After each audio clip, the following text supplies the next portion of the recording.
آؤ تذکرہ امام حسین میں کربلا کے بعد کیا ہوا۔ جب سارے شہید ہو گئے، ان کی لاشوں پر گھوڑے دوڑائے گئے، تو جو لوگ قریب آبادیوں کے لوگ تھے وہ آئے، ان لاشوں کو سمیٹا، کتنوں کو تو انہوں نے دفن کیا اور مولا حسین کو دفن کیا۔ اب بیویاں خیمے میں تھیں، قیدی بنائی گئیں۔ سیدہ زینب فاطمہ زہرا کی سگی بیٹی ہیں، حسین ابن علی کی سگی بہن ہیں، زوجات امام حسین ہیں، بی بی سکینہ ہیں۔ اس خیمے میں چند عورتیں رہ گئیں اور بیمار زین العابدین ہیں۔ یزیدی لشکر کی طرف سے لوگ آئے اور کہا کہ اپنے ہاتھ آگے بڑھاؤ۔ ہاتھ آگے بڑھائے گئے تو ان کو ہتھکڑیاں ڈال دی گئیں۔ رسول اللہ کے گھر والوں کو ہتھکڑیاں ڈال کر باہر نکالا گیا، خیمے اجاڑ دیے گئے۔ بعض روایات یہ بتاتی ہیں کہ خیموں میں آگ لگا دی گئی۔ جب خیمے جل گئے، شام کا وقت تھا، مغرب کے بعد یہ لٹا ہوا تاخت و تاراج قافلہ کوفہ کی طرف جا رہا تھا۔ کربلا سے اب یہ کوفہ جا رہے تھے، لیکن ظالموں نے جتنے شہید ہوئے تھے ان کے سر سنبھال کر رکھے تھے۔ امام حسین ابن علی کا سر لے لیا، عباس علمبردار کا سر لے لیا، اور علی اکبر امام قاسم کے سر کاٹ کر لے لیے۔ سارے سروں کو انہوں نے، اس لیے کہ اس وقت ثبوت پیش کرنے کے لیے سر دکھانے پڑتے تھے کہ ہم نے ان کا قتل کیا ہے۔ اب سروں کو انہوں نے نیزوں میں ڈال دیا اور سروں کو لے کر نیزوں سے چلنے لگے۔ یہ سفر ان کا شروع ہوا، کوفہ کی طرف چلے۔ کیا ہے، ایک بڑی بات مجھے یاد آتی ہے۔ مولا حسین کی ایک کنیز تھی جس کا نام بی بی شیرین بتایا گیا ہے۔ وہ سیدہ فاطمہ زہرا رضی اللہ تعالیٰ عنہ کی بھی خدمت کر چکی ہیں۔ بی بی شیرین، اس کو حضرت امام حسین نے آزاد کر دیا تھا۔ وہ کہتی تھی کہ میں آزاد نہیں ہونا چاہتی ہوں۔ کہا تھا کہ تو بڑھاپے کو پہنچ چکی ہے، تجھے ہم نے آزاد کر دیا۔ اور اس کے بعد مولا حسین نے، جب یہ مدینہ طیبہ میں تھے، بی بی شیرین کو کہا تھا کہ تو آزاد ہے، جا۔ بہت سارا مال دیا تھا اور جمع کر کے کہا تھا کہ تو چلی جا، اپنی بقیہ زندگی آرام سے گزار۔ تو کہتی ہے ایک شرط ہے میری، میں اس شرط پر جاؤں گی۔ امام حسین ابن علی نے پوچھا کہ ہم نے تجھے کسی چیز سے روکا نہیں، منع نہیں کیا، کیا چیز تو چاہتی ہے؟ بی بی شیرین نے کہا تھا کہ مولا حسین، بس چاہتی ہوں کہ میں گھر بنا لوں، گھر میں رہوں، ایک بار آپ اپنے قدم رکھ دینا، ہم غریبوں کے گھر پر ایک بار آپ تشریف لے آئیں، میری وہ معراج ہو جائے گی۔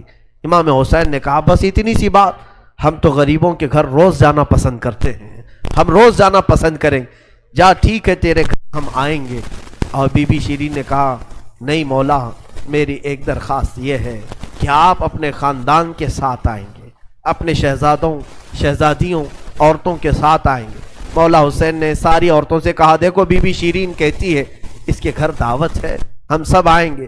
اور اس کو بطور مسکراتے ہوئے آپ نے فرمایا بی بی شیرین، ایسا نہ ہو کہ ہم آئیں اور تو پہچان ہی نہ سکے، ایسا نہ ہو کہ تو پہچان ہی نہ سکے۔ قدموں میں گر گئی، کہا کہ میں آپ کے گھر کی کھائی ہوئی، میں آپ کی پروردہ، کبھی آپ کو نہ پہچانوں، ایسا کیسے ہو سکتا ہے؟ وہ خاتون گئی، کوفہ کے قریب ایک چھوٹی سی بستی میں گھر بنایا، بڑا اچھا سا گھر بنایا، اور اس کی بستی والے بھی اس کی بڑی عزت کرتے تھے کہ یہ فاطمہ کے گھر کام کی ہوئی عورت ہے، حسین ابن علی کے گھر کام کی ہوئی عورت ہے۔ وہ ہر گھر میں جاتی تھی، بستی والوں سے کہتی تھی لوگوں دیکھنا میں نے گھر بنایا اور پیغام بھیج دیا ہے، فاطمہ کے لاڈلے شہزادے رسول امام حسین نے مجھے وعدہ کیا ہے ایک بار وہ میرے گھر تشریف لائیں گے۔ بستی والے کہتے تھے کیا تیری قسمت ہے کہ تیرے گھر مولا حسین آنے کی بات کر چکے ہیں، رسول اللہ کا شہزادہ تیرے گھر آئے گا۔ سب اس کی گاؤں میں بڑی عزت تھی، لوگ کہتے تھے کہ اس کی بات پر حسین آنے والے ہیں۔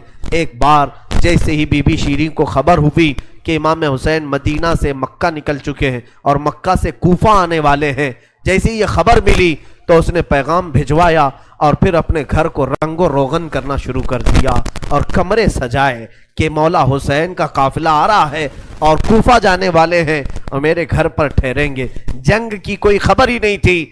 گاؤں والوں کو جیسی اطلاع ہوئی، گاؤں کے سارے لوگ اس کے ساتھ مل گئے۔ پورے گاؤں میں سارے لوگ گھروں کی تیاریاں کر رہے تھے اور سب لوگ روز انتظار کرتے. بی بی شیریں پہاڑ کے ایک چوٹی پر صبح سے شام تک بیٹھتی, ہر آنے جانے والے قافلے والے کو دیکھتی, جو مکہ سے کوفہ کے لیے آ رہا ہے جا رہا ہے دیکھتی, انتظار کرتی. اس میں امام حسین اپنے گھر والوں کے ساتھ آنے والے نہیں آئے. کئی دن گزر گئے اور اسی زمانے میں ایک رات ایسی آئی کہ اس کے گھر ایک عورت آئی. کہا بی بی شیریں اٹھو جلدی. کہا کیا؟ کہ حاکم بصرہ ابن زیاد کا لشکر بہت بڑا لشکر ہے اور وہ لشکر باہر آیا ہوا ہے, تیرا بڑا گھر ہے, وہ چاہتے ہیں کہ آج کی رات تیرے گھر میں گزارے. کہا کون لوگ ہیں, کیوں آئے ہیں؟ کہا سنا ہے کہ ایک باغی نے بغاوت کی تھی اور اس کا سر کچل دیا گیا, اسے مار کر کے اس کا سر لایا گیا ہے اور اسی کو دمشق امیر المومنین یزید کے پاس لے جایا جا رہا ہے. بی بی شیریں نے کہا پتہ نہیں کون سا باغی تھا, کس نے بغاوت کی تھی, کس سے جنگ ہوئی تھی, خبر نہیں ہے. بہرحال اگر حاکم کا قافلہ گھر کے دروازے پر کھڑا ہے تو میں دروازہ کھول دیتی ہوں. دروازہ اس نے کھولا. بہت سارے رات کا وقت ہے, شہزادوں کے سر نیزوں پر لٹکے ہوئے ہیں. حسین ابن علی کا چہرہ دھول میں اٹا ہوا تھا, زلفیں چہرے پر آئی ہوئی تھیں, بیبیاں سب باندی بنا کر لائی گئی تھیں اور سب جکڑی ہوئی تھیں, چہرے ان کے بالوں سے ڈھاکے ہوئے تھے. اس خاتون نے دیکھا اور کہا ہائے ہائے افسوس, قیدی آئے ہیں میرے گھر. مولا حسین کہتے تھے قیدیوں کے ساتھ اچھا سلوک کیا جائے, قیدیوں کے ساتھ اچھا سلوک کیا جائے. اس نے اپنے گھر میں اندر داخل کیا, جو حاکم جو اس کے سپہ سالار تھے ان سب کو اندر بلایا, رات گزارنے کا مقام دیا, جگہ دیا, اور یہ بیویوں کو صحن کے باہر ہی چھوڑ دیا گیا, ان کو اندر نہیں لایا گیا. اور اس خاتون نے کہا ان قیدیوں کو بھی تو لاؤ, میرا گھر کافی بڑا ہے, میں اندر سلا لوں گی. اسے اب تک یہ خبر نہیں تھی یہ لٹا ہوا قافلہ ہے کس کا, آخر یہ لٹا ہوا قافلہ کس کا آیا ہے. رات کے وقت اس نے کھانا بنایا, سارے فوجیوں نے کھانا کھا لیا. تو بی بی سے کہا ان قیدیوں کو کھانا مت دینا, وہ کھانے کے مستحق نہیں ہے. اس نے چلا کر کے کہا دیکھو ہمارا دستور یہ ہے کہ میں فاطمہ کے گھر کام کر چکی ہوں, وہاں فاقے تو رکھتے تھے لوگ, گھر میں فاقہ تو ہوتا تھا, لیکن باہر آنے والے مہمان کو بھوکا نہیں رکھا جاتا. وہ چاہے قیدی ہوں, باغی ہوں, جس طرح کے ہوں, مجھ سے جو بن سکے گا میں کھلاؤں گی. اس نے کھانے بنائے اور اس کے بعد لے کر کے آئی, اور اس کے بعد کھانا جب سیدہ بی بی زینب کے پاس رکھا تو بی بی زینب نے اپنے دونوں ہاتھ دکھائے جو پیچھے بندھے ہوئے تھے. اس خاتون نے بی بی شیریں نے کھولا اور ان کے بالوں سے چہرہ ڈھکا ہوا تھا, اور اس نے کھانا پروسا کہ کھا لو بیبیوں کھا لو. تو بی بی زینب نے پکار کر کے اپنے بھائی کا نام لیا, یا حسین ابن علی. تو بی بی شیریں چونک اٹھی, یہ نام تو کیوں لے رہی ہے, یہ نام تو میرے آقا کا ہے جس کی میں باندھی تھی, میں خدمت گزار تھی, یہ نام تو کیوں لے رہی ہے.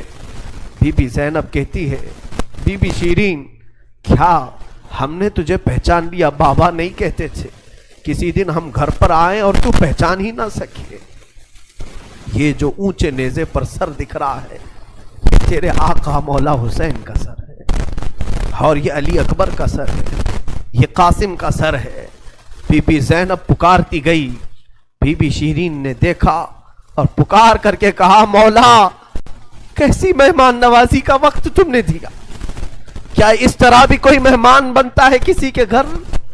اور یہ کہتی ہوئی غش کھا کر گر پڑی, اس پر پانی ڈالا جاتا, وہ اٹھتی پھر غش کھا جاتی, بے ہوش ہو جاتی. سچ کہا تھا مولا حسین نے, اے بی بی شیریں ہم تو وعدہ کیے ہیں آ کر رہیں گے, کہیں ایسا نہ ہو کہ تو پہچان ہی نہ سکے. سچ کہا تھا مولا حسین, آپ اس حالت میں میرے گھر آئے کہ میں پہچان نہ سکی, کیونکہ وہم و گمان میں بھی نہیں تھا کہ فاطمہ کے لاڈلے کا کٹا ہوا سر کبھی گھر آ سکتا. وہ غش کھا کر کے گر گئی. روایات میں ہے صبح جب اٹھا لوگوں نے, فوجیوں نے اٹھ کر کے دیکھا تو بی بی شیریں کا جسم ٹھنڈا پڑ چکا تھا, اس کی روح نکل چکی تھی. غم حسین میں لوگوں کی جانیں چلی گئی. یہاں آج دو آنسو ہمارے نکلتے ہیں تو لوگ ہمیں بولتے ہیں غم حسین میں لوگوں کی روح نکل گئی. جو اصلی محبت کرنے والے تھے وہ دنیا سے ہی رخصت ہو گئے, مولا حسین کی محبت کرنے والی بی بی شیریں دنیا میں نہیں رہی. کہا آخری جملے اس کے یہ تھے، گھر بڑی آن شان سے اس لیے بنایا تھا کہ ایک بار مولا قدم رکھیں گے. اب انہوں نے قدم رکھ دیا تو اب جینے میں کوئی مزہ نہیں ہے، اب میری زندگی کی تمنا پوری ہو گئی ہے. اس کے بعد یہ قافلہ نکلا، کوفہ کی طرف جا رہا تھا، ابن زیاد تک پہنچنا تھا. حاکم بصرہ، حاکم کوفہ عبید اللہ بن زیاد کے پاس یہ قافلہ جانے سے پہلے کئی منزلوں پر رکا. دوسری رات آئی تھی. دوسری رات ایک گرجا گھر کے پاس ان کا قیام ہوا. وہ ایک عیسائی کا گرجا تھا، وہاں پر قیام ہوا. عیسائی نے دیکھا کہ بہت سارے کٹے ہوئے سر آئے. اس نے بھی اپنے چرچ میں رکنے کی اجازت دی تھی. ہائے افسوس، عیسائی بھی رحم کھا رہے ہیں. کیسے وہ مسلمان تھے جو رسول اللہ کے گھر والوں پر رحم نہ کھا سکے. عیسائی نے وہاں پر رکنے کی اجازت دی. اس کے بعد کہا، رات کو اس نے کہا کہ یہ جو سروں پر، یہ جو نیزوں پر سر ہیں، کیا یہ ہمیں ایک رات کے لیے دو گے؟ لوگوں نے کہا لے لو لے لو، لیکن امانت کے ساتھ واپس کرنا کہ یہ ہمیں دمشق پہنچانا ہے. اس نے سر حسین کو لیا، دھول کو صاف کیا، اس لیے کہ اسے دور سے اس چہرے میں کچھ چمک نظر آ رہی تھی. اس عیسائی راہب نے رات کے وقت دیکھا، ایک تخت پر رکھ کر کے سر حسین کا غور سے مطالعہ کرنے لگا اور اپنی پرانی کتابوں سے ملانے لگا. پرانی کتابیں پڑھتا تھا اور چہرہ دیکھتا تھا، بار بار دیکھتا تھا. پھر چیخ کر کے کہا، ہاں میں اپنے مقام کو پہنچ گیا، اس لیے کہ مقدس کتابوں میں لکھا ہوا ہے نبی کے آخری نبی کا نواسا ظلمن قتل کیا جائے گا اور اس راستے سے جائے گا، اور یہاں کی گرجا میں اگر رکے تو گرجا میں جو خدمت گزار ہے وہ اس کی خدمت کرے، مولا اسے جنت عطا کرے گا. وہ عیسائی راہب کہتا ہے وہ چہرے میں ساری علامتیں جو کتابوں میں لکھی یہی ہیں. وہ ایمان لے آیا، کلمہ طیبہ پڑھا، اسلام قبول کیا. رات میں اس کی دنیا بدل گئی. میرے عزیزو، اسی کو کہا جاتا ہے اسلام زندہ ہوتا ہے ہر کربلا کے بعد. حسین کے انتقال کے بعد بھی اسلام پھیل رہا، ایمان دوسروں کو بانٹ رہے ہیں. صبح تک اس گرجا میں رکے، پھر دن پورا گزارے اور شام کے وقت ٹھنڈے وقت میں کوچ کرنے کا ارادہ کیا اور سر امام حسین جو ان لوگوں نے نیزے پر لیا تھا اس کو ایک جگہ گاڑ دیا، اور اس کے بعد اپنے پانی وغیرہ کے استعمال کے بعد قافلے کو کوچ کرنے کا حکم دیا.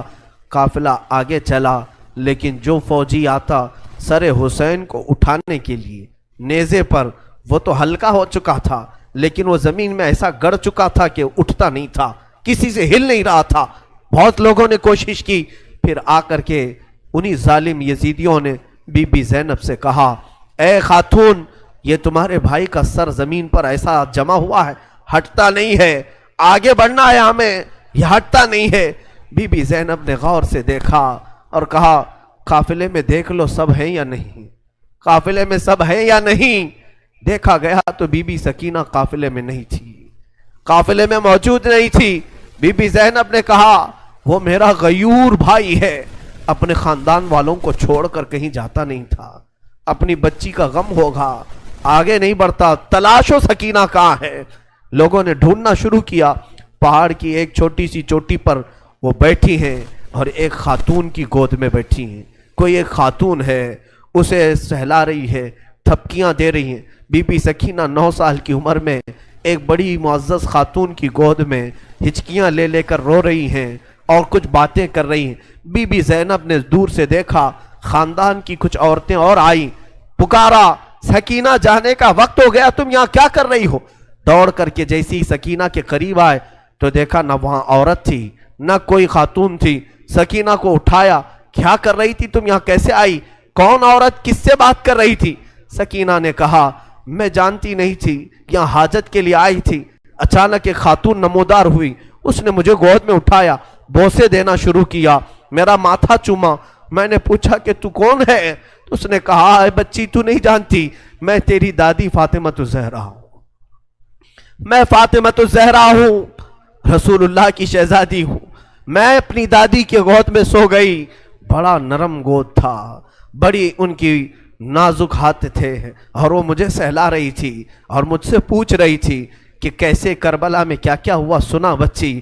میں علی اصغر کی شہادت دادی کو سنا رہی تھی، علی اکبر کیسے قتل ہوئے دادی کو سنا رہی تھی، ان کے آنسو بہتے تھے اور میرے جسم پر گرتے تھے، اور میں نے کربلا کی ساری داستان اماں فاطمہ کو سنا رہی تھی۔ سیدہ زینب کی چیخ نکل پڑی کہ ماں فاطمہ اب بھی بے قرار ہے، اس لیے کہ حضرت امام مسلم فرماتے ہیں، ایک بڑے بزرگ ہیں، تابعی ہیں، کہتے ہیں میں نے خواب میں دیکھا ایک بوڑھی خاتون کو، کربلا کا یہ منظر جو تھا 10ویں محرم کو ہوا، 9 محرم کو خواب دیکھیں یا عاشورہ کی رات کو انہوں نے خواب دیکھا، کہتے ہیں ایک بوڑھی عورت ہے، بڑی عمر والی عورت ہے، جبہ اس کے سر پر پڑا ہوا ہے، جھاڑو لے کر میدان جھاڑ رہی ہے، پورا میدان جھاڑا۔ تو یہ امام مسلم فرماتے ہیں میں نے دور سے پکار کر کے کہا بی بی کون ہو آپ، یہ میدان کیوں جھاڑ رہی ہو؟ انہوں نے پلٹے بغیر کہا اے شخص میں رسول اللہ کی بیٹی فاطمۃ الزہرا ہوں، یہ میدان کربلا ہے، میں یہاں جھاڑ رہی ہوں اس لیے کہ کل میرا لاڈلا یہاں گرنے والا ہے، کہیں کوئی نوکیلی کنکر اس کے جسم میں نہ چبھ جائے، مجھے درد ہوگا اگر حسین کو کوئی زمین کی کنکریاں چبھیں، میں صاف تو کر لوں۔ فاطمۃ الزہرا کا غم ہم نہیں جان سکتے میرے عزیز، احساس نہیں کر سکو گے، غم کی داستانیں بڑی ہیں، بہت ہیں، واقعات سنانے کے لیے میرے پاس وقت نہیں ہے، میں سمیٹتا ہوں۔ عزیزان گرامی، یہ تاخت و تاراج قافلہ، یہ اسیران اہل بیت کوفہ پہنچے ابن زیاد کے محل میں۔ ابن زیاد نے دیکھا حسین ابن علی کو تانے مارنے لگا، کہا کہ تم نے بڑا غلط کیا، تم نے یزید کے خلاف خروج کیا، بغاوت کیا، اور اس کے بعد بہت ساری بے حرمتی کرنے کے بعد اس قافلے کو اس نے دمشق روانہ کیا۔ دمشق ملک شام کی راجدھانی، آج بھی ملک شام میں جس کو انگلش میں دمسکس کہا جاتا ہے، دمشق ہے وہ اصل۔ دمشق میں جب یہ قافلہ پہنچنے لگا وہاں کے حالات الگ تھے، بازار شام پر لعنت ہو، بازار شام پر کا برا ہو، وہاں شام کا بازار سجایا گیا تھا، گھر گھر وہاں سجائے گئے تھے، اور لوگوں میں یہ جشن کا ماحول تھا کہ آج باغیوں کے سر لائے جا رہے ہیں اور قیدیوں کو جکڑ کر کے ملک شام خلیفہ وقت یزید کے دربار میں پیش کیا جا رہا ہے۔ لوگ چھتوں پر چڑھ چکے تھے یہ منظر دیکھنے کے لیے، یہ علم جو اٹھا کر کے آ رہے تھے لوگ قافلے یزید میں، یزیدی لشکر جو کوفہ سے دمشق داخل ہو رہا تھا، دمشق کے دروازے پر یہ قافلہ پہنچا ہے، سر امام حسین کو نیزے پر لے کر، علی اکبر، امام قاسم، عباس کا سر لے کر یہ لوگ پہنچے ہوئے ہیں۔ ابھی ملک شام کے بازار میں دیکھا اچانک طبلے بجنا شروع ہو گئے، ڈھولوں کی آوازیں بلند ہو گئی، باجے شروع ہو گئے اور بہت زیادہ بانسریاں بجنے لگیں، اور اس جشن کے ماحول میں اس قافلے کو لایا جا رہا ہے، آگے لوگ ناچتے ہوئے جا رہے ہیں، کھیلتے ہوئے جا رہے ہیں کہ فتح مبین یزید کا اچھا ہو، جے جے کار لگ رہی تھی، خاندان اہل بیت کو قیدی بنا کر کے لایا گیا ہے۔ میرے عزیزوں، اس خاندان اہل بیت کے ساتھ وہاں جو معاملات ہوئے، کئی لوگ تھے جو دیکھنے کے لیے دور دور سے آئے تھے۔ ایک صحابی ہیں، وہ کہتے ہیں میں تجارت کے لیے گیا تھا تو مجھے خبر ہوئی کہ آج اہل بیت کا قافلہ یہاں آ رہا ہے، تو میں دوڑتا ہوا پہنچا، اور جیسے ہی میں نے دیکھ کر کے میں ضبط نہ کر سکا، وہ چہرہ آج نیزے پر تھا جو کبھی میرے مصطفیٰ کے کندھے پر ہوا کرتا تھا۔ وہ صحابی کہتے ہیں ان کے لبوں پر میرے آقا اپنے ہونٹ رکھا کرتے تھے، ان کی گردن کو سونگھا کرتے تھے، وہ حسین کی گردن کو انہوں نے تلوار سے الگ کیا ہوا تھا اور نیزے پر لا رہے تھے۔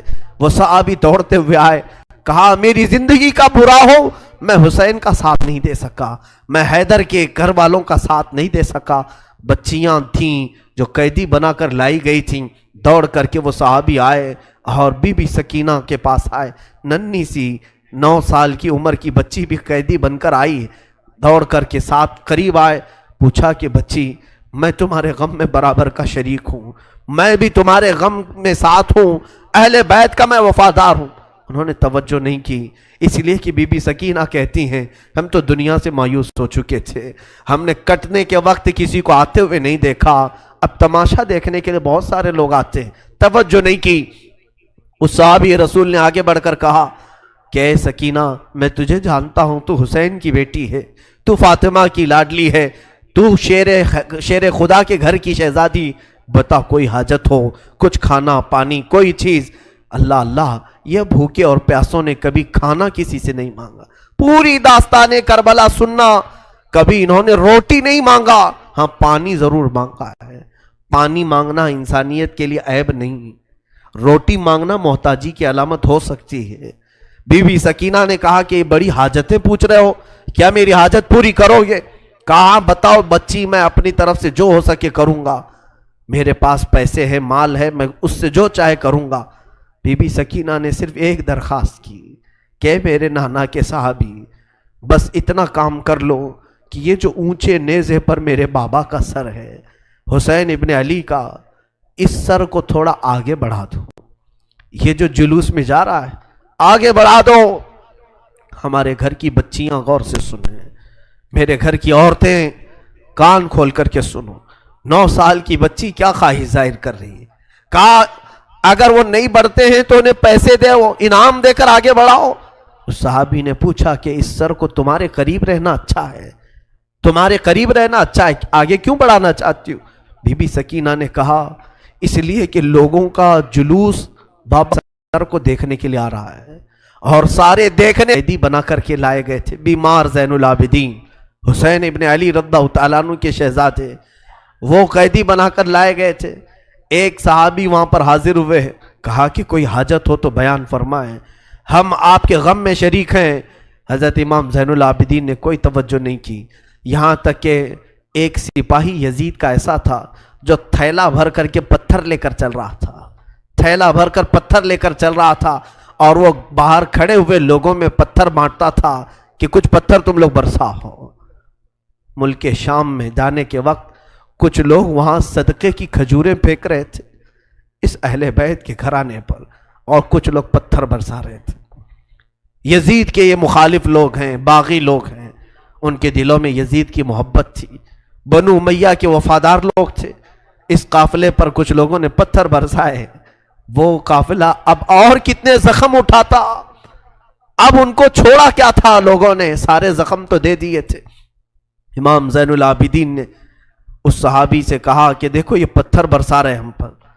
وہ صحابی نے تلوار کھینچ لی اور اس کو قتل کرنے کا ارادہ کیا، آپ نے منع کیا، رک جاؤ رک جاؤ، اس لیے کہ بہت سارے قتل میں نے اپنے بابا کے دیکھے، اور وہاں کوئی بھی اپنی تلوار لے کر ہمارے مدد کے لیے نہیں آ سکا۔ امام زین العابدین کا یہ لٹا ہوا قافلہ یزید کے دربار میں لایا گیا، اور سر امام حسین کو ایک تشت میں رکھ کر پیش کیا گیا۔ یزید اپنے ہاتھ میں چھڑی لے کر مولا حسین کے لبوں پر مارتا تھا اور کہتا تھا حسین تمہاری جوانی ختم ہو گئی، کاش تم میری بیعت کر لیتے تو تم زندگی سے ہاتھ نہیں دھوتے، اور کبھی میں نہیں چاہتا کہ تمہارا قتل ہو جائے۔ اس نے جھوٹے الفاظ میں لوگوں کو اس طرح ورغلایا۔ سیدہ زینب نے وہاں پر ایک جرأت مندانہ خطبہ دیا تھا، مولا حسین کی سگی بہن یزید کے دربار میں خطبہ دی تھی، اور اس کے بعد پھر یہ اسیران اہل بیت کو یہاں ملک شام میں چند دن ٹھہرایا گیا اور آزاد کیا گیا، مدینہ طیبہ کے لیے رخصت کرنے کا حکم ہوا۔ یہ لٹا ہوا قافلہ مدینہ آیا۔ اللہ اللہ، مدینے کو جب یہ لوگ پہنچے، اہل مدینہ کہتے ہم کو وہ شہادت کی خبر پہلے سے مل گئی تھی، کربلا میں مولا حسین کا قتل ہو چکا ہے، خاندان اہل بیت کے ساتھ برا سلوک ہوا ہے۔ پورا مدینہ سرحد پر آ کر کھڑا ہو گیا تھا، مدینے کے باہر انتظار میں۔ وہاں ننھی سی سغرا بھی تھی، مولا حسین کے کچھ گھر والے بھی تھے، وہ انتظار میں تھے۔ جیسے ہی لوگ مدینہ طیبہ میں داخل ہونے لگے، بیویوں کو دیکھ کر مدینے والے چیخ پڑے، سارے مدینے والے زاروں قطار رونے لگے۔ سیدھا یہ قافلہ آیا بارگاہ رسول میں، مصطفیٰ صلی اللہ علیہ وسلم کی قبر انور کے پاس پہنچ گیا، اور پھر بی بی زینب وہاں کھڑے ہو کر شروع سے لے کر اخیر تک کی داستان میرے آقا کو سنانے لگی۔ یا رسول اللہ، آپ کا دوش پر سوار ہونے والا شہزادہ، آپ کا محبوب نظر حسین بڑے زخموں سے چور چور تھا۔ یا رسول اللہ، وہ کربلا میں لاشیں اٹھاتا رہا، پیاسا رہا، بھوکا رہا۔